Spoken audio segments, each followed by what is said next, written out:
ത്രിയേക ദൈവനാമത്തിന് മഹത്വമുണ്ടായിരിക്കട്ടെ. വചനപുലരിയിലേക്ക് ഏവർക്കും സ്വാഗതം. വിശുദ്ധ മത്തായിയുടെ സുവിശേഷം 7-ാം അധ്യായം 1 മുതലുള്ള വാക്യം. വിധിക്കപ്പെടാതിരിക്കാൻ നിങ്ങളും വിധിക്കരുത്. നിങ്ങൾ വിധിക്കപ്പെടുന്ന വിധിയാൽ തന്നെ നിങ്ങളും വിധിക്കപ്പെടും. തൻ്റെ മലയിലെ പ്രസംഗത്തിൽ ക്രിസ്തു നമുക്ക് നൽകുന്ന മനോഹരമായ ഒരു പ്രബോധനമാണ്, വിധിക്കപ്പെടാതിരിക്കാൻ നിങ്ങളും വിധിക്കരുത്. നിങ്ങൾ വിധിക്കുന്ന വിധിയിൽ നിങ്ങളും ചെന്ന് വീഴും.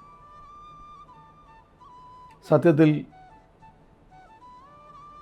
ദൈവം സൃഷ്ടിച്ച ഈ ഭൂമിയിൽ, ദൈവത്തിൻ്റെ കരം തൊട്ടിരിക്കുന്ന ഈ ഭൂമിയിൽ വളരെ പരിമിതനായ ഒരു മനുഷ്യന് എന്തിനെയാണ് ആത്മാർത്ഥമായി സത്യസന്ധമായി വിലയിരുത്താൻ സാധിക്കുക? നമ്മുടെ അറിവും അനുഭവങ്ങളും നമ്മുടെ കാലഘട്ടവും ഒക്കെ വളരെ പരിമിതമാണ്. അതുകൊണ്ട് നമ്മുടെ വിലയിരുത്തലുകൾ പലപ്പോഴും തെറ്റിപ്പോകുന്നു എന്നുള്ളതാണ് യാഥാർത്ഥ്യം.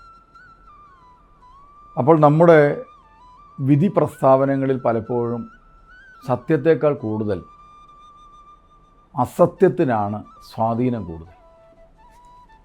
അതുകൊണ്ട് തന്നെ വിധി എന്ന് പറയുന്നത് പലപ്പോഴും വിവേചനമായി മാറുന്നില്ല. അർദ്ധസത്യങ്ങളോ അസത്യങ്ങളോ ഒക്കെ ആയി വിധി പലപ്പോഴും മാറുക. അതുകൊണ്ട് നമുക്ക് അറിവില്ലാത്ത മേഖലകളിൽ നാം ഏതെങ്കിലും കാര്യങ്ങൾക്ക് വിധി പ്രസ്താവിക്കുമ്പോൾ സംഭവിക്കുന്നത്, അതേ അനുഭവങ്ങൾ നമുക്ക് നൽകിക്കൊണ്ട് അത് അസത്യമായിരുന്നു എന്ന് തെളിയിക്കേണ്ട, പ്രൂവ് ചെയ്യേണ്ട ഒരു ഉത്തരവാദിത്തം പരിശുദ്ധാത്മാവിനുണ്ടാകും.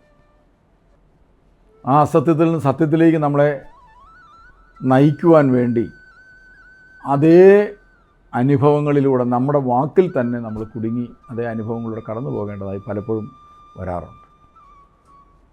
അതുകൊണ്ട് വലിയ പ്രതിസന്ധികളിൽ ചെന്ന് നമ്മൾ പെടാതിരിക്കാൻ വിധിയുടെ മേഖലയിൽ നിന്ന് വിധിയില്ലാത്ത, പഴിയില്ലാത്ത ക്രിസ്തുവിൻ്റെ മനോഭാവത്തിലേക്ക് വളരുവാൻ ആത്മാർത്ഥമായ ഒരു പരിശ്രമം ഈ പ്രഭാതത്തിൽ നമ്മുടെ ഭാഗത്തു നിന്നുണ്ടാകട്ടെ. ദൈവം അതിനെ സഹായിക്കട്ടെ.